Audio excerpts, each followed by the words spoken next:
Bom dia. Bom dia. Hoje temos o prazer de ter Carmo Sousa Lara connosco, aqui uma acérrima defensora da autoestima feminina, do corpo, dos temas também da obesidade, educadora de formação, fotógrafa também de formação, mas aqui uma influencer, não é? Ao nível do corpo feminino e da autoestima e da saúde mental saúde mental. E nesse sentido achamos que fazia todo o sentido trazer aqui, já conhecemos o teu trabalho e acho que tu tens trabalhado muito este tema da ligação entre o corpo e a saúde mental. Uhum. Como é que surgiu o tema da autoestima? Imagino na tua história, porque muitas vezes é da nossa história que nós partimos, não é? Exatamente. Como é que te surgiu o tema de escreveres Autoestima Sem Tamanho, o teu livro?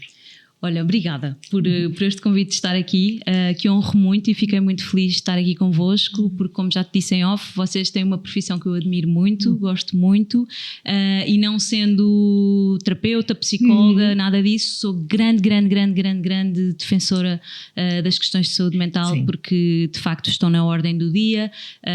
Se a cabeça, se o coração, se a alma não estiverem bem, nada do resto está bem, portanto não há saúde sem saúde mental, assim como saúde física, está tudo ligado. Tudo está interligado. E as questões de autoestima, ao contrário do que muitas pessoas que as mais recentes, por exemplo, nas minhas páginas pensam e escrevem às vezes de forma querida, que eu entendo, quem me dera ter a tua autoestima.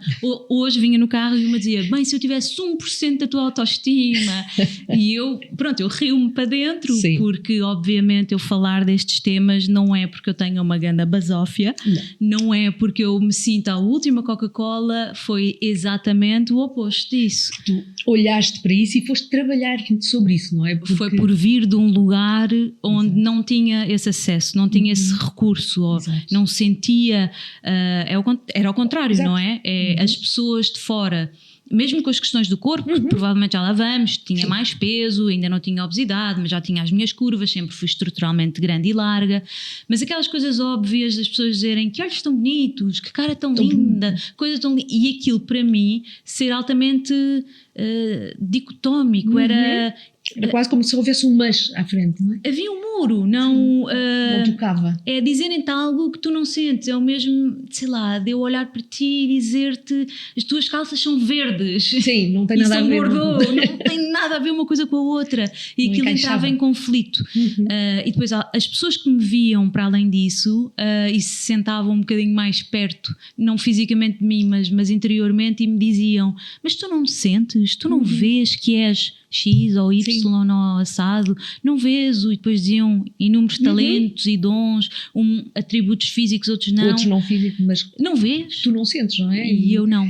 Quando nós não aceitamos o nosso corpo, não aceitamos as nossas forças, digamos assim. Exatamente, as nossas luzes, as nossas características, as nossas sombras. As nossas sombras. Exatamente. Também são nossas e são muito úteis também. Exatamente. E eu hipervalorizava os meus defeitos e as minhas sombras. Exato. E anulava completamente as minhas luzes. A tua luz e as tuas valências. E as minhas valências, exatamente. Então foi daí que surgiu este trabalho todo e que tu tocas em tanta gente sobre a aceitação corporal, mas que trabalhas muito também sobre este tema da saúde mental, não é? Sim. O corpo como integral, como um todo.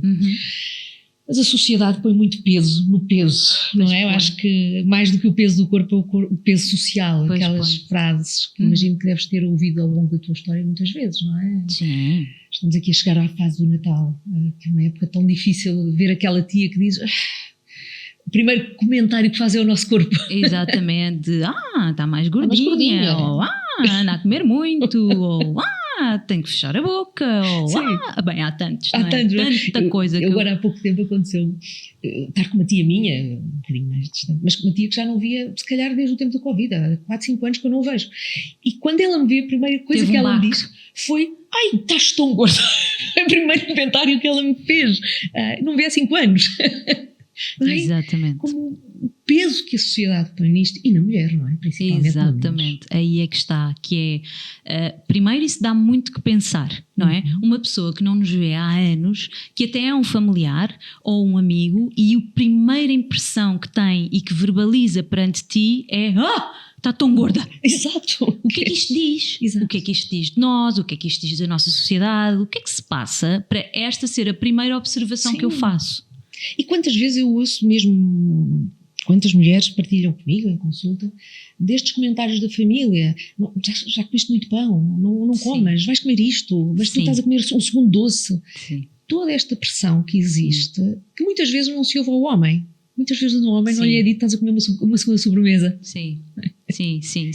Ouço agora, às vezes, por exemplo, porque o meu marido, como está muito dentro dos meus temas, às vezes ele ouve-me sempre falar no feminino e às vezes ele diz-me: bem, também não é só eu. Não, Manel, claro que não. Eu acho que é tipicamente e maioritariamente com a mulher que há esta pressão e este estigma e esta loucura toda, pressão.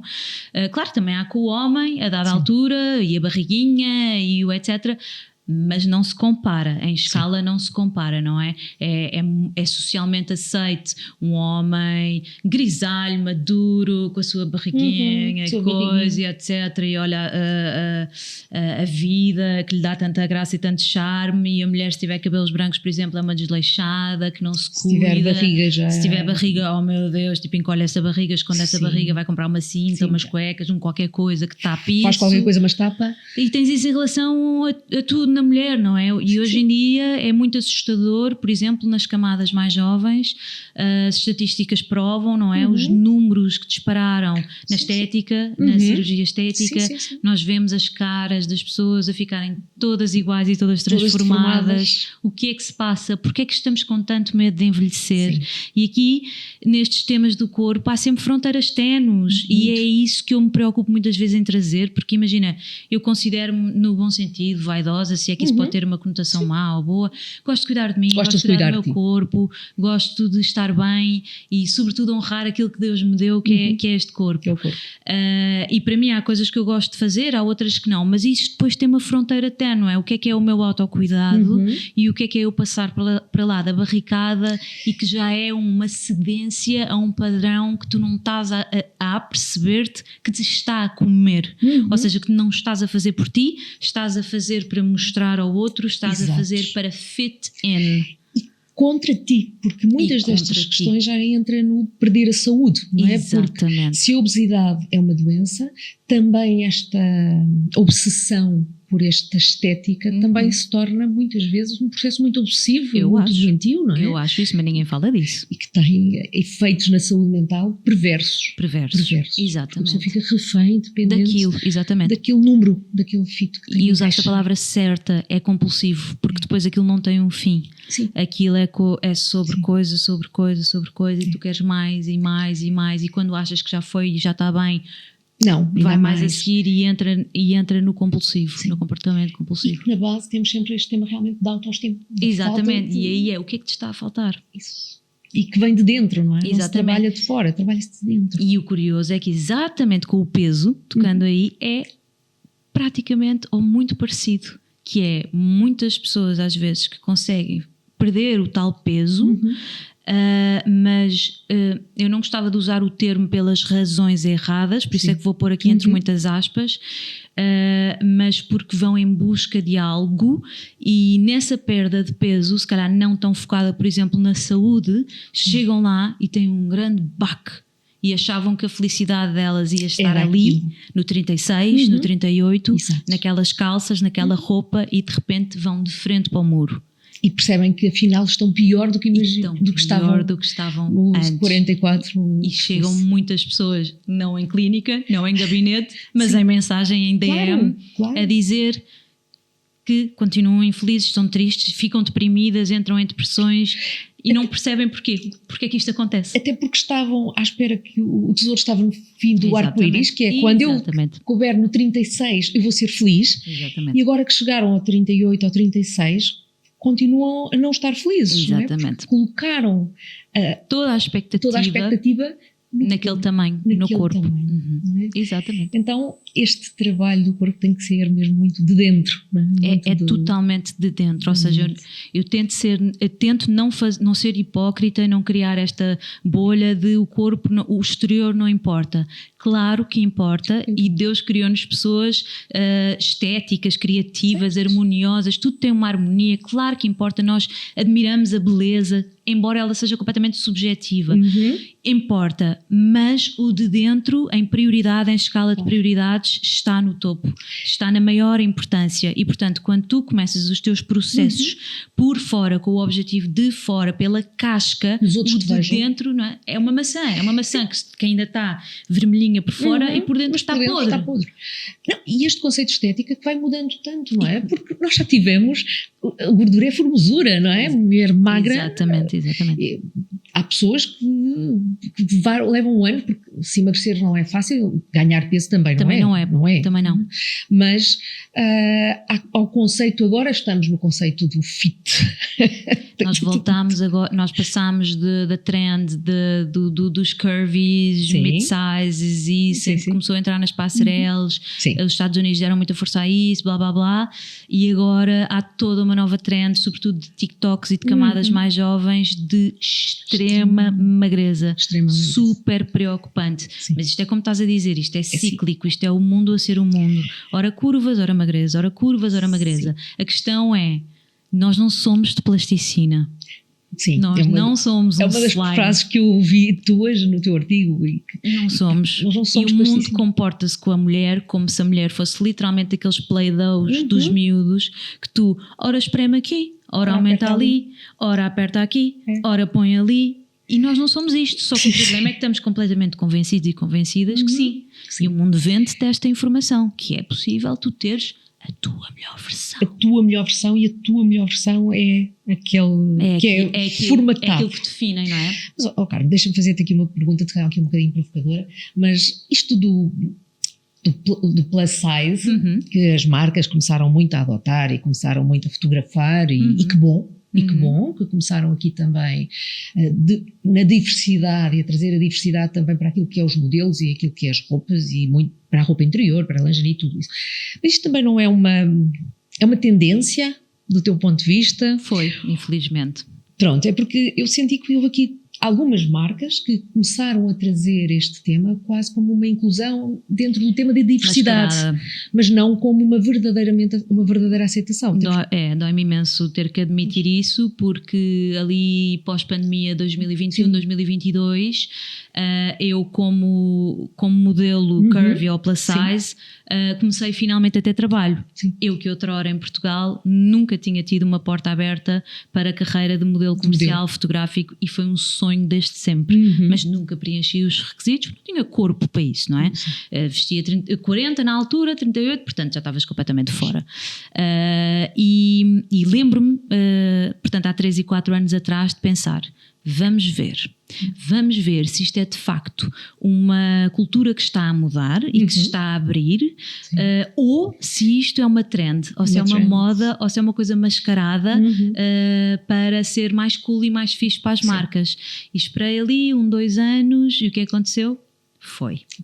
Apagou. Eu não voltei a ter o trabalho que tive naqueles 2 anos, nem pouco, nem mais ou menos. Portanto, eu piquei as marcas todas, queriam coisas, as marcas fizeram lá o coisinho que tinham que fazer com a gordinha. Estava bonito. Eu, Pôncio Pilatos, lavo as minhas mãos e... Somos inclusivos. Fizeram o tic, exatamente. É como estas coisas da ecologia também, e da sustentabilidade. De repente, tudo é sustentável. Toda a gente fala de... Tudo é inclusivo. Tudo é não sei o quê. Portanto, isto são tics que as marcas vão fazendo, porque entram de facto estas narrativas novas que são boas, mas não as adquirem como uma mudança. E que não as vivenciam naquilo que é os valores da própria marca. Porque, por exemplo, saúde mental também é um tema que de repente começou-se a falar muito. Graças a Deus. Que bom que se fala, mas muitas vezes as próprias marcas trouxeram o tema como uma forma de expor também o tema, e que bom que se fala dele. Não, tudo é útil, mas que muitas vezes depois acaba por perceber que dentro da própria marca não se vivencia aquela cultura. Não é uma cultura mentalmente saudável. Exatamente. Não é? Exatamente. Então está na moda falar do burnout, está na moda falar da ansiedade. São os 2 temas do momento, mas depois olha bem para as pessoas, para as empresas, para a rotina e a vida das pessoas, do comum mortal. Mas depois continuamos a ter líderes a enviar e-mails às 2 da manhã e achar normal, ou durante o fim de semana. E é normal. E a sair às não sei quantas, e a acharmos tudo normal, e ainda a ser uma medalha de mérito. Ainda é uma medalha de mérito. Ainda na nossa cultura. Desculpa, é que eu estou cheia de trabalho. Desculpa, é que isto ainda é um mérito, isto ainda é um reconhecimento. E é tipo, Nunca falámos tanto disto, nunca houveram tantos livros sobre isto, nunca houve tanta informação sobre isto e continuamos a fazer isto tudo mal. Eu continuo a ter os mesmos comportamentos, foi uma pessoa informada. Exatamente. Antes, não sabia que me fazia mal, agora faço, isso é que me faz mal. O que está a falhar? Onde é que está a falhar? Está a falhar uma cultura que ainda não está preparada para absorver estes temas, não é? E para uma verdadeira mudança interior, lá está.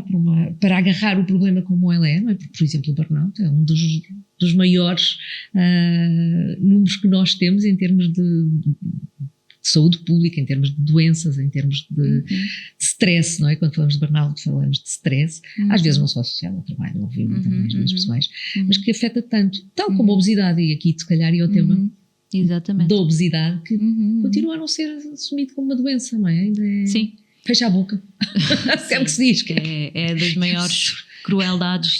Mais cruel. É cruel, é muito cruel dizer isso a alguém. É o mesmo que eu dou muito este exemplo, porque é fácil de perceber. Dizer aos meus filhos que são asmáticos, respira com mais calma, respira fundo. Sim. Pego na bomba, pego na câmara expansora, abano, meto lá dentro e faço puffs para dentro da boca. Claro. Isto é as canetas milagrosas dos meus filhos que têm asma. E portanto, eles não escolhem ter asma. Se depois tu me perguntares que se há fatores psicossomáticos que agravam, sim. Certamente. Mas isso são fatores que vão acrescentando. Acrescentam, exatamente. Que podem às vezes tocar-se. Isso. E não são origem. Exatamente. E portanto, nenhum dos meus filhos ou o meu marido são culpados, preguiçosos ou outra coisa qualquer por terem uma doença como a asma. Assim como um hipertenso não tem culpa dos medicamentos que tem que tomar para atenção. É igualzinho, sem tirar nem pôr, com uma pessoa obesa. Isto já está estudado, já há provas científicas. E curiosamente Portugal foi dos primeiros países da União Europeia a assumir a obesidade como uma doença. Há 20 e tal anos atrás. Mas o medicamento mais eficaz para a obesidade não é sequer comparticipado nem aceite. Sim. Porque estas canetas mágicas, que são mágicas, e que são mágicas para os diabéticos, por exemplo. Também. E que bom que elas existem, porque vêm realmente trazer. Mas é exatamente daí que o estudo evolui para a questão da obesidade, porque nem todos, mas muitos diabéticos, tipo 2 e etc., são doentes com comorbilidades. Exatamente. Comorbilidades. A obesidade. Sim. E então foi isto que deu terreno fértil para se perceber cientificamente que aquele doente com diabetes é um doente com obesidade e aquele fármaco ajuda no tratamento da diabetes porque favorece a obesidade. Ainda assim, um diabético vai à farmácia e paga 5 euros por uma caneta destas. Sim. E uma pessoa que tenha obesidade mas não tenha diabetes 400. Paga 400. E há pessoas que têm que pagar isso todos os meses. Exato. Com um ordenado mínimo de 800 ou que vai lá passar para os 900. Explica-me como é que isto se faz. Então eu pergunto novamente, há pouco como falávamos, não é? Fala-se das coisas, mas será que as vivenciamos? Exatamente. Então será que realmente Portugal, tendo sido um dos primeiros países a assumir a obesidade como doença, a vivencia e olha para ela realmente como doença, não é? Não. Portugal discrimina imenso os gordos, eu não tenho medo de usar esta palavra. Eu, por exemplo, acho gravíssimo como é que no nosso SNS as opções que são dadas aos doentes com obesidade são as cirurgias bariátricas e mesmo assim são 7 cães a um osso. Exato. Para conseguir ser candidato para a cirurgia bariátrica. Consegues cirurgia bariátrica se tiveres em expressão em fim de linha, ou seja, se estiveres com obesidade mórbida. E o que acontece muitas vezes é que quando estás com obesidade mórbida, estás literalmente no fim de linha. Portanto, até teres uma cirurgia, podem-te acontecer uma data de outras patologias, porque a obesidade tem mais de 200 patologias associadas. Podes ter um AVC entretanto e morrer, podes ter um infarto, podes ter diabetes, podes ter tantas coisas e entretanto morres. Ou se não tinhas obesidade mórbida, tinhas uma obesidade grau 1 ou grau 2, só pelo tempo de espera para tentares ser candidato para teres uma primeira consulta, tens que esperar tanto tempo que a tua doença evolui e vai a cavalgar e claro. E não há, portanto, Portugal não olha para os doentes com obesidade com olhos de ver, agora está a começar a abrir um bocadinho a pestana porque a OMS libertou uma diretriz de que os fármacos que existem para tratar a obesidade são recomendados para tratar a obesidade. Portanto, foi preciso a OMS libertar um decreto para que de se repente, venha fazer aquilo para o qual já estava indicada. Não é? E barulho, tanto cá em Portugal tem sido um escândalo. Sim. O barulho que se tem feito, o ruído que se tem feito com tanta maldade em relação a estas canetas, em relação a este tratamento. É um tratamento. É um tratamento. Sim, há pessoas que as estão a usar que eventualmente não são as indicadas. Exatamente. Imagina, é o exemplo da asma, é simples para se perceber isso, que é, imagina que agora descobria-se que o Ventilan, a bomba da asma que as pessoas usam, que tinha um side effect que fazia perder peso. Então íamos começar a mandar bombadas para perder peso. No fundo é isto que está a acontecer e é isto que é errado, que é precisa de Ventilan quem tem crises de asma, quem tem falta de ar, quem precisa daquele tratamento. Não faz sentido eu precisar de emagrecer e descobrir que o Ventilan emagrece e ir dar umas bombadas para perder 5 quilos. Exatamente. Por muito que me custe, porque eu sei que é difícil das pessoas perderem peso, eu tenho empatia com isso, eu consigo empatizar às vezes com a dificuldade e as pessoas quererem de facto alcançar algo. Tudo bem, eu respeito. Mas temos que ter noção, porque aí estamos a fazer mal à saúde. E portanto... E aí há outros meios... E aí tens outros meios que podes utilizar. Que não, novamente, aquela questão da força de vontade, para mim não é propriamente... Porque a comida tem um fator emocional muito forte. Certo. E a força de vontade é autorregulação emocional. Exato. E a autorregulação emocional, para nós conseguirmos uma autorregulação emocional eficaz, temos que estar emocionalmente bem. Fortes, fortalecidos. Sem dúvida. E isso não é propriamente um estalar de dedos. Por isso, a história do fecha a boca que passa, não. As coisas não são até é pior, assim. Aliás, tu sabes melhor do que ninguém, não é? Quando, que em relação à restrição e a esse tipo de pressão, é o oposto. Tivessem-me ensinado isto mais cedo, que eu teria sido outra pessoa mais cedo. Então, quanto mais culpa, quanto mais restrição, quanto mais juízo, vai comer esse pão, esse chocolate, se calhar é melhor guardar esse chocolate. Isto tudo, se as pessoas soubessem o impacto que tem dentro do nosso cérebro, e faz o oposto. E é por isso que a seguir não só vais comer o pão que não te deixaram, a fatia de bolo que não te deixaram, o chocolate que te pediram para esconder e as batatas fritas que não pudeste, vais comer não só isso tudo, como o dobro. O dobro do chocolate e isso. O dobro da fatia de bolo, tudo. O dobro das batatas, tudo.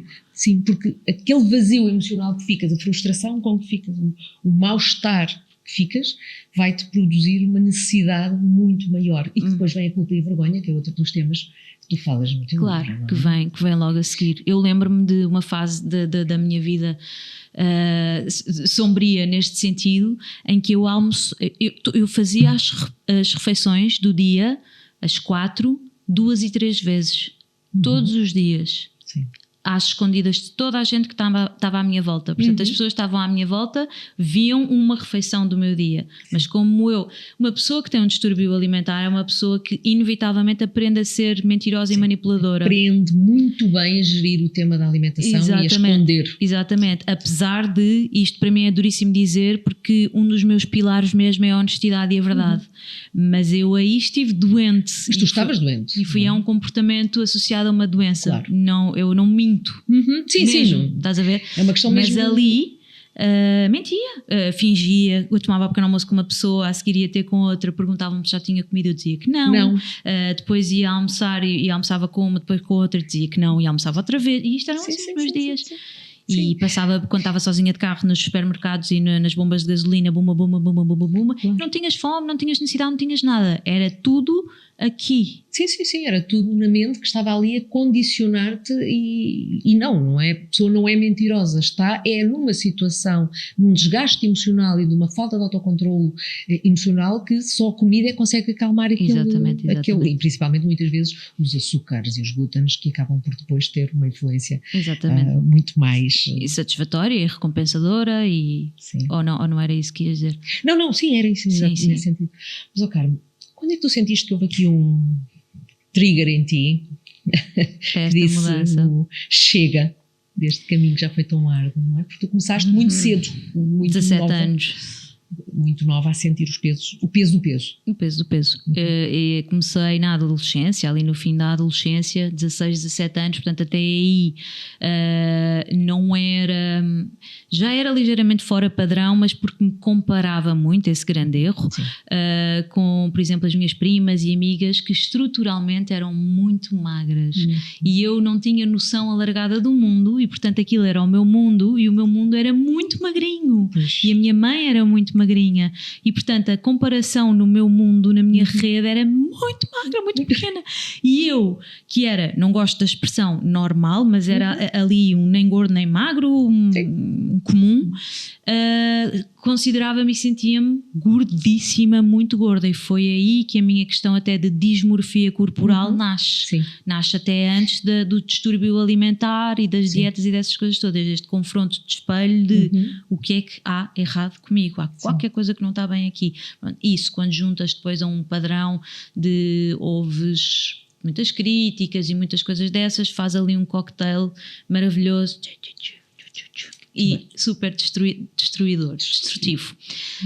E portanto, quando entro na adolescência, o corpo muda, eu fui das primeiras meninas a crescer o peito, portanto, logo desde os 12 anos, o tema esconder o peito, esconder a anca, esconder tudo o que me tornava mulher, porque depois não podia dar nas vistas, e a culpa religiosa associada à culpa cultural, culpa.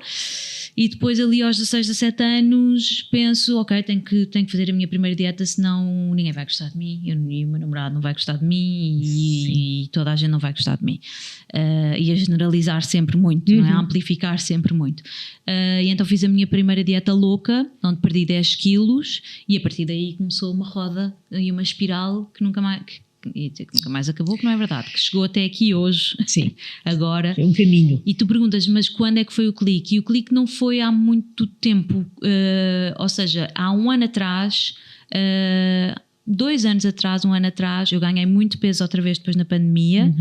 Curiosamente não foi nas gravidezes que eu ganhei muito peso, mas na pandemia a vida tirou-me o tapete, eu fiquei sem trabalho, tenho estado a reconstruir-me desde aí, tem sido muito difícil, e por isso é que estou com um burnout e estou a tomar antidepressivos. Pronto. Porque a vida tirou o tapete. Que bom que eles existem. Que bom. E portanto em reconstrução, mas houve uma coisa muito particular, e foi o que eu disse à minha linda e querida endocrinologista, a doutora Carolina Neves, que eu cheguei à primeira consulta e disse: tem de haver alguma coisa para mim que se pode fazer, porque eu me sentia doente. Eu disse: porquê é que há remédios para os hipertensos, remédios para os diabéticos, remédios para a depressão, remédios para remédios para tudo e mais, para a dor de cabeça, remédios para não sei o quê? Porque é que para isto que eu tenho, que é um problema, isto sai do meu controle, ou seja, eu ganhei a percepção de que não tem a ver com a minha força de vontade. Porque em relação à minha força de vontade eu dei N mil provas. Aliás, eu costumo dizer que quem tem obesidade, muito provavelmente são grandes guerreiros, são pessoas que não desistiram, são pessoas que já fizeram N mil dietas de sucesso, embora depois tenham reganho, porque isso não é culpa delas, isso é culpa da doença que está no cérebro. Culpa da doença quimicamente no cérebro. E essas pessoas, nós já conseguimos fazer 1000 dietas. Eu já fiz para aí 7, 10 dietas diferentes e todas com sucesso. E que obrigam uma resistência enorme, exato, uma resiliência enorme, mas com dano. Com dano, exato, sucesso entre aspas, com tem muito dano para aqui e para o corpo. E foi aí que eu percebi este ano atrás, estes 2 anos atrás, não foi resignação, foi tipo, desculpa lá, mas não pode ser. Isto não depende só de mim, neste sentido da força de vontade. Há qualquer coisa e eu vou procurar qualquer coisa, sem vergonha. Então foi a primeira vez que eu fui e procurei, e na vida cruzou-me com a Carolina, e sentei-me à frente dela, e ela foi a primeira médica que me abraçou literalmente, que disse nos olhos: tu não tens culpa, tu não és responsável, que te explica as coisas por A mais B, que tu te culpaste a vida toda, e tu ficas tipo, hã? Como assim, afinal não era... Tipo, não sou eu que sou preguiçosa? E ela: não sou eu que... Não sou eu, não, era tudo não. E eu, Porque ninguém me explicou isso antes. Estás a ver? E é difícil de entender. E ela, sais lá a chorar, porque de repente é a primeira pessoa que te diz: eu vejo-te. E é isto que se passa. Dá-te um todo. E foi aí que a minha vida mudou. E mudou com a plena consciência. Sabes, às vezes as pessoas perguntam: ai, Carmo, mas pronto, acaso não tens medo, e os side effects e blá blá blá, posso-te explicar isso tudo, mas perguntam muito de: não tens medo? de tomar isto para o resto da tua vida. E não tens medo de não tomar? E é o que eu penso, medo. Eu tomo o Tirox todos os dias. Eu tenho medo do resto todo. Eu tenho o útero com endometriose e adenomiose, tenho dores cavalares, não sei o que, não sei como. Eu tenho unhas encravadas e tenho que ir ao podólogo todo de 15 em 15 dias. Eu vou ao psicólogo todo de 15 em 15 dias. Medo de tomar uma coisa que eu preciso, que mudou a minha vida. Exato. Tenho absolutamente medo nenhum. Agradeço todos os dias o recurso àquele fármaco. Pronto, idealmente que um dia seja comparticipado disso. Eu não tenho dúvida que vai ser, Claro. porque Com o tempo. eu não me chamo Maria do Carmo, porque olha que eu quando sou teimosa parto as paredes todas à minha frente. E eu andei, Ouvirá. Ouvir, e vai virar. E vai virar. Sim, eu também acredito que vai virar. Vai virar. Poderia ir mudando a vida de muita gente mais cedo. É isso. Há muita gente a sofrer. Há muita gente a sofrer e há muita gente que não consegue, porque não podemos achar que a força de vontade vai permitir pagar os preços que estes medicamentos hoje custam e o acesso a eles, porque agora sim já temos um que já é de venda livre, mas até aqui não eram. Mesmo pessoas com receitas não os conseguiam comprar, não é? Exatamente. Era um acesso muito difícil. E tu teres tocado na força de vontade é interessante, não é? Porque nós adquirimos a força de vontade, de facto, para estas coisas hercúleas que não dependem da força de vontade, mas há coisas simples que sim dependem da força de vontade, como, por exemplo, aceitar isto. Isso. Aceitar que tens uma doença depende da tua força de vontade. Sim. Marcares uma consulta, pedires ajuda, aceitares o tratamento, abandonares a culpa, isso sim é recurso da tua força de vontade. Os teus recursos que são trabalhados emocionalmente. E é isso que vale a pena ter força de vontade para. O trabalho de saúde mental, tu há pouco falavas do psicólogo, o trabalhar a saúde mental, o trabalhar esta estrutura interna, claro que é um trabalho que é demorado, mas que é o que depois é a raiz de toda esta... Sim, e nisso eu sou implacável, Ana, sou um bocadinho implacável. A força de vontade vem disso, não é? É do trabalho, a força de vontade dá muito trabalho. É isso. E eu não consigo não dizer que, imagina, a obesidade é uma doença e merece o seu devido tratamento e o respeito. Mas eu não quero usar a palavra não vale a pena, mas já usei noutros podcasts, mas é o seguinte, malta. Este tratamento é um tratamento que abrange imensas vertentes de nós e sobretudo, como vocês já viram, é um problema que não está necessariamente no estômago, é um problema que está aqui, cérebro. Quimicamente no cérebro, e por todos estes fatores e por todas estas razões é uma doença multidisciplinar. E portanto a Mounjaro é como se fosse o Benuron ou o Ventolin, que já demos aqui exemplos, mas imagina, se o meu filho tiver Ventolin e com a idade que tem não tiver a câmara expansora, ele também não vai conseguir fazer o Ventolin. Ele não consegue porque ele ainda não tem a cognição de carregar e pôr para dentro e etc. E portanto, muito provavelmente vai-se fazer perder. Aqui uma coisa radical, morre, se não conseguir, só para percebermos aqui preto no branco. Então, com a obesidade e com os fármacos que tratam a obesidade é igual. Tu podes ter a caneta, mas se tu não trabalhas em psicologia, se não trabalhas fisicamente também depois com a atividade e com o desporto, física, com a componente também social, que também está muito associada depois também à psicológica, se estas não tiverem em prática, eu não queria usar a palavra não vale a pena, não é essa a palavra, mas é muito difícil.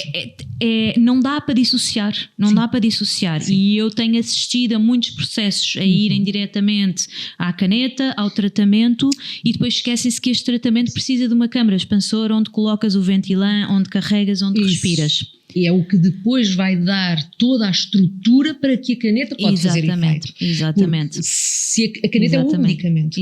É a mesma coisa que tratar uma depressão só com antidepressivos. Sim, o antidepressivo vai estancar a doença, mas o problema está lá. Tem que ser tratado de outra forma. Não é? São trabalhos multidisciplinares que existem.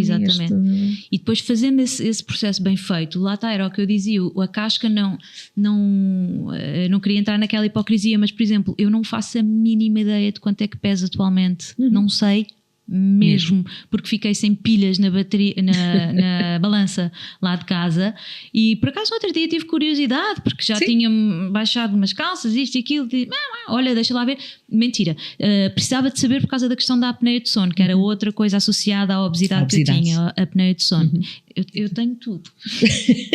Eu tenho tudo. Portanto, como é que eu não havia só não tens comparação, não é? Tens tudo, só não tens comparação. Como é que eu não havia de estar completamente doida?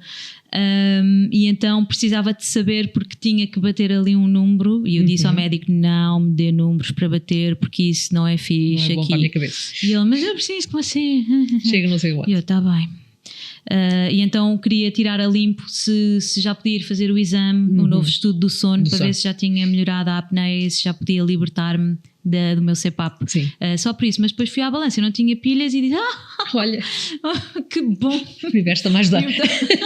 Não faço a menor ideia, e acho que vou continuar sem saber. Vou fazer o estudo do sono sem saber. Depois ele pergunta-me e digo: sim, já mais ou menos. Veja lá os resultados. Não sei o quê, portanto isso mais ou menos deve estar. Ou se quiser, olha, eu ponho-me em cima da balança, você vê e eu vou-me embora. Não preciso saber isso para estar saudável. Sim, porque isto de sermos um número é um peso. É uma tristeza. Isso é um peso verdadeiro. É um peso enorme, sermos um número. Sermos um número.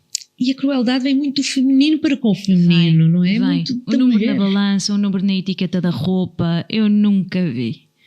Pessoas a serem destruídas dos provadores. Porque aquelas calças não serviam e tinham que pedir um número acima e recusam-se, então vão-se embora. E eu digo tipo: olha, bora só fazer uma matemática. Sabes que essa etiqueta, se tu tiveres uma tesoura em casa, podes cortar. E mais ninguém sabe daquele número a não ser tu. Mas tipo, by the way, o que é que interessa? Desde que fiquem bem, tu gostas e te sentes bem com elas. E eu depois posso spoiler outra coisa, porque eu hoje em dia tenho uma marca própria e posso te ensinar o seguinte, para desmistificar já isto tudo, que é super relativo. É relativo como a cor. Aquilo que para ti é verde, para mim é cinzento. E então, existe uma coisa chamada modelagem. Existe outra coisa chamada confecção. E isto foi a indústria da moda. Quando passámos de uma era em que a roupa era feita à mão, ao corpo, à medida de cada pessoa, e sabemos que isso não é o ideal, não, só as pessoas muito ricas é que conseguiam ter roupa, não é? As pessoas mais pobres andavam sempre com a mesma roupa. Portanto, graças a Deus, as coisas evoluíram e apareceu o fast fashion, que também tem coisas ótimas, não vamos diabolizar. Mas a indústria da moda teve que padronizar e teve que arranjar aqui escalas para conseguir vender roupa e fazer mais dinheiro. E portanto, esta coisa da modelagem e da confecção é feita numa média, numa base. E depois, o spoiler é, à medida que, por exemplo, esses Inditex grandes da vida e essas tubarões grandes da vida, onde eu compro roupa, está tudo bem. Mas à medida que vão confeccionando, imagina, há moldes que eles usam, que são básicos e que usam muitas vezes. Os moldes vão ficar comidos. Por isso é que às vezes te acontecem coisas que eu meto as mãos no fogo, que já aconteceram. Tens comprar umas calças do mesmo modelo e aquele número mesmo servir, e não serve. E depois no dia a seguir ou na semana a seguir, no mês a seguir, o mesmo modelo noutra cor, com pintinhas, não entra. Isto tem a ver com as modelagens e as confecções que são feitas em diferentes fábricas, moldes que já vão sendo comidos e vão encolhendo, roupas às vezes que são confeccionadas num fast. E então aquilo está fast mesmo. Ou mais ou menos, não é? Aquilo está no mais ou menos. Quantas vezes é que não há outra coisa que as pessoas não sabem, que é a etiquetagem errada e as pessoas não sabem, e depois o problema é as pessoas atribuem, sobretudo as mulheres, isso a uma falha, a um erro. Atribuem assim o seu valor àquele número. Que é tipo, meu, esquece lá isso. Eu tirei, por isso é que eu tirei os tamanhos de roupa na minha marca. Não existe. Nas calças, imagina, há duas coisas muito difíceis para não ter tamanhos, que são, por exemplo, os fatos de banho e as calças, mas tento arranjar formas. Houve uma vez que estive com letras A, D, Z e XZ, tipo, não tinha a ver com nada. Eu é que sabia a escala, dizia, e as pessoas coisas. Pronto, e nos fatos de banho tenho que ter. Porque na roupa não existe Parece que continuamos a não fazer roupa bonita, e tu tens feito um trabalho amoroso, adorável, no vestir bem, independentemente do número que a pessoa veste, porque também tem muito a ver com como vestir para aquele corpo, mais do que... Mas o certo é que uma pessoa com peso a mais vestir um vestido, não há vestidos. Não há. As mulheres a partir dos 50, pós-menopausa, dificilmente não têm barriga. É verdade. Um vestido bonito que fique bem no teu corpo é muito difícil. É verdade. Não há moda. E é exatamente por isso que hoje em dia... Para os curves. É verdade. E é por isso que eu faço o que faço nas redes, e não é por causa do hoje eu ter estado com a obesidade e com o peso que tive, é como eu sempre tive a vida toda. A questão do peso e de vestir números maiores, mesmo quando era há 20, há 30 anos atrás, vestir o 40 já era muito grande na altura, o 42 então era escandaloso. E então eu tive desde cedo de ser estratega. Eu virei uma ninja das roupas. E não é tipo, sou a maior. Não. Foi por uma dor enorme. Foi por uma necessidade. Por uma necessidade. E vem também, lembras-te daquela manipulação que eu estava a falar da comida, que a pessoa aprende a ser estratega. Claro. E eu, como gosto de me arranjar, eu bati o pé e disse, eu não aceito que eu tenha que andar com um saco de batatas. Porque visto 44, 46, 48, 50, não aceito. Então eu fui arranjando estratégias, às vezes com roupa de homem, às vezes com roupa da avó, às vezes com lojas nada a ver, e eu ia buscar aqui, por isso é que eu faço muitas misturas, muitos layers, chamo muita atenção para sítios onde eu quero que as pessoas olhem, disfarce de outros. Isso tudo são estratégias que a pessoa vai arranjando, mas é o que tu dizes, e muitas seguidoras me escrevem isso nas mensagens, a dizer, bolas, mas não há nada que me fique bem. Não há roupa bonita. Não há roupa bonita, porque eu percebo, efetivamente, é difícil me arranjar roupa bonita para quem veste tamanhos maiores. Exatamente. Porque o fast fashion, outra coisa que trouxe à indústria da moda, e não é por acaso que as supermodelos são retas, não é mesmo por acaso, é porque a roupa posta numa modelo reta cai toda bem. Fica sempre bem. Fica sempre bem, e isso é uma estratégia, é uma manobra no mundo da moda. Portanto, basta seres uma pessoa normal, como eu não gosto, e teres uma anca ou um peito, e aquilo já não vai ficar. Basta seres mulher normal, normalizada. Mulher, exatamente, e aquilo já não vai dar. E portanto, isto é também uma grande crueldade do mundo da moda, e por isso é que depois não há cortes, e isto tem muito a ver com os cortes e com a modelagem para uma pessoa maior. Eu já tive clientes que me perguntaram quanto é que ficava a mais um vestido para uma pessoa que era um XXL, que me queria comprar um vestido. Te juro que me mandou uma mensagem a dizer, diga-me quanto é que fica a diferença. Qual é a diferença? Está habituada, se é maior tem que pagar mais caro. Eu desculpe. E ela, sim, eu sei que o meu vestido leva mais pano. Pois leva, e o XXS leva menos. Claro. E as marcas têm que saber equilibrar disto e fazer a gestão disto. Claro. Que seria? Isso é discriminação. Sim, mas marcas de plus size, as marcas de roupa maior são muito caras, de uma forma geral. Não existe fast fashion para tamanhos grandes. Muito pouco. E por isso é que depois marcas lindas, maravilhosas, nacionais, que eu sigo imensas e que admiro e que adoro e que gostaria mesmo de conseguir comprar lá mais coisas, para além de serem obviamente mais caras, e isso não dá para a carteira toda a gente e é difícil, para mim também não, mas admiro muito, mas é uma dor ir ao carrinho. E depois existe S, M, L e um L é um 40. É um 40, sim, um L é um 40. Pronto, é isto. Que bom que tu trazes criativamente ideias e que vais partilhando e que vais trazendo a tua história, Carmo, e acho que aqui um bocadinho a fechar já.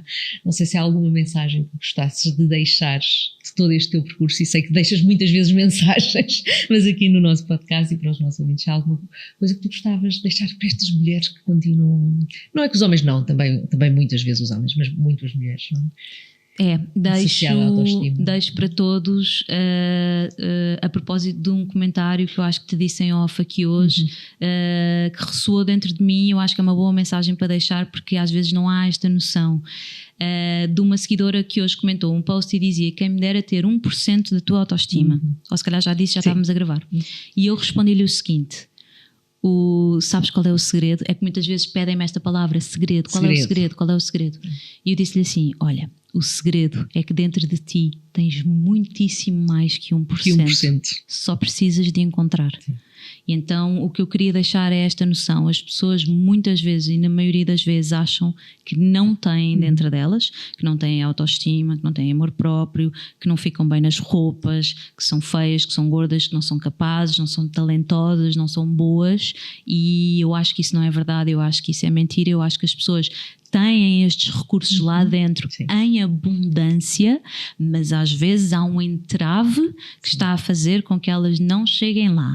Então vamos perceber qual é que é este muro, qual é que é esta parede. Há muitas pessoas que podem ajudar, como os terapeutas, psicoterapeutas, psicólogos, psiquiatras, pessoas da área da saúde mental que podem ajudar imenso a abrir aqui um bocadinho este muro. Há coisas que se calhar não vão sair dentro de nós, há dores que não vão deixar de existir, há mágoas que também se calhar não, mas podemos amenizar tudo isto, dar nomes a tudo isto, para depois, quando se abrir este canal, tens literalmente o tesouro. Tu falavas do arco-íris, esse sim. Aí é que é o tesouro. Está dentro de cada um de nós e tu consegues chegar lá. Só não te convenças e não te digas, desculpem alongar, que é o nosso cérebro não distingue aqui uma questão. E é bom as pessoas saberem isto, que é o teu cérebro não distingue o que é falso do que é verdadeiro. Ficção de realidade. E portanto, se tu te tiveres a dar todos os dias esta noção de eu não valho, eu sou péssima, só me acontecem coisas más, ninguém gosta de mim, sou feia, sou gorda, sou estes menos, estas crenças todas negativas, o teu cérebro literalmente não consegue peneirar. Ele vai adquirir tudo aquilo que tu pensas como verdade absoluta. Agora, vamos aqui saber o lado bom desta história, que é então se tu colocares pensamentos mais positivos, exatamente, portanto, afinal podemos mexer nisto. Afinal não é tão inteligente quanto isso. Ou é? Continuamos-nos a assustar com dinossauros, mas não é real. Exato. Mas se quisermos acreditar que afinal somos. Se tu disseres eu sou incrível, mesmo que não acredites, não precisas de acreditar, a questão é que não precisas de acreditar, depois mais à frente acreditas, sou incrível, eu sou linda, eu sou corajosa, sou maravilhosa, sou capaz, eu tenho talentos, não sei quais, mas vou descobrir. Eu sei fazer coisas boas, eu tenho os olhos bonitos, eu gosto da maneira que falo, eu sou isto, eu sou aquilo. O teu cérebro vai adquirir e vai acreditar piamente nisso. E isso vai fazer já uma grande diferença. Portanto, isso já é o tal abrir daquelas portas que tu dizias. Abrir canal para ir ali ter ao nosso tesouro. É um trabalho que leva tempo, mas que leva tempo faz. E atenção, e custa. Eu nunca minto sobre isto. Sim. Dói horrores às vezes, custa muito, é muito doloroso ir lá dentro. Também não depende de força de vontade. Também não é. Depende da força de vontade. Às vezes pede-te coragem. Isso. Coragem. Que também não é fácil, é desafiante. Coragem, assusta, mete medo, faz chorar, derruba-te às vezes um bocadinho, deita-te um bocadinho abaixo, mas depois tudo isso é... Olha, eu dou o exemplo das ondas. Se gostas de ir à praia, se gostares de ir à praia, sabes que quando estás ali à beira-mar, as ondas vão e vêm, vão e vêm. Nenhuma onda no mar consegue chegar a ti sem recuar.